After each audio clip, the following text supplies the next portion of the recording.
take my voice out of it.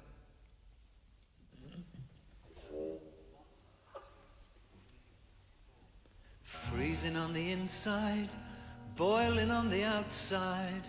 When I laughed, the girl cried. Just a case of hurt pride. Howdy everybody, my name is Peter Solmer.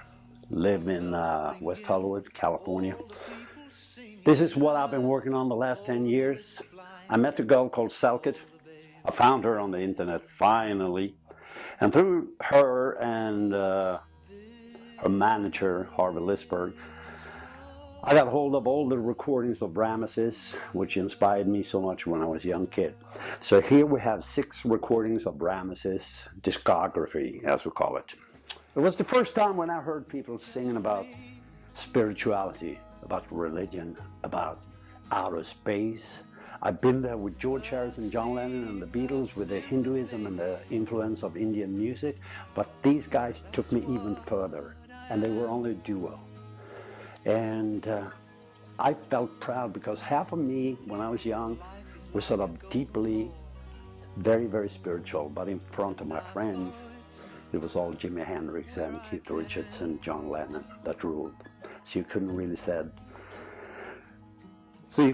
say to your friends that I was at the Bible study last night. You had to go the back door, so. But that's how I discovered them. I was very young, and they've been following me all the time. I think I have a little, just a tiny piece of a glowing star within me that Ramases dropped in me when he went up in his glassed-up coffin, because he's been haunting me in a very, very positive way ever since I was young. And now I'm very old, and it's been taking me like 10 years to put this together. Hopefully you will enjoy it, because they were so amazing. Well, I have to tell you, this is not only for people in the music business and people that are so into music. This is also for people who doesn't play music at all, just to listen to, because they span over so many different kind of styles, from gospel to heavy rock, and they were very, very hard to follow, but they were mainly a duo with backup musicians. But the lyrics, he made them up, according to Selket, just an hour or two before recording. And it was very hard for her because she did a double harmony, and it was very hard for her to keep. She had to scribble it down, but he had it in his head. But he never wrote in the lyrics until he got into the studio and put the song down, and then he started to improvise, and then all the lyrics came to him like a medium, according to Selket. And I think he was a beautiful, beautiful soul that wanted something maybe that was a little bit too early for its time. Maybe today he would have fitted in better. But he was a manic depressive human being. And there are a lot of us out there, manic depressives.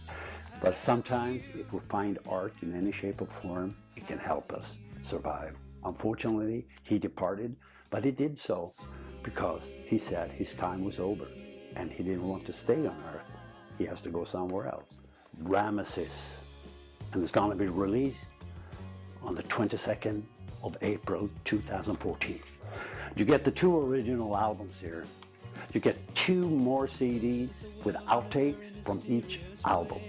You get a 5th CD with all the singles and rarities.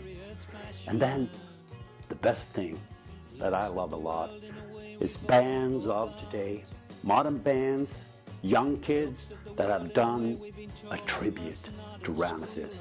I love that album. I'm so proud of it, and thank you everybody who contributed to this rare CD box.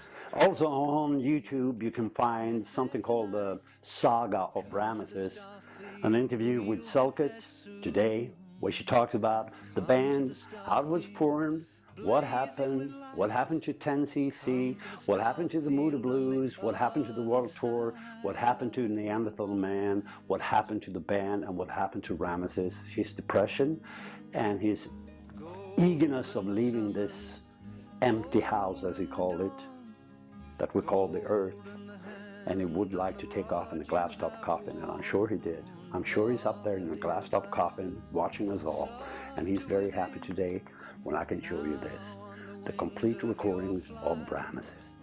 You begin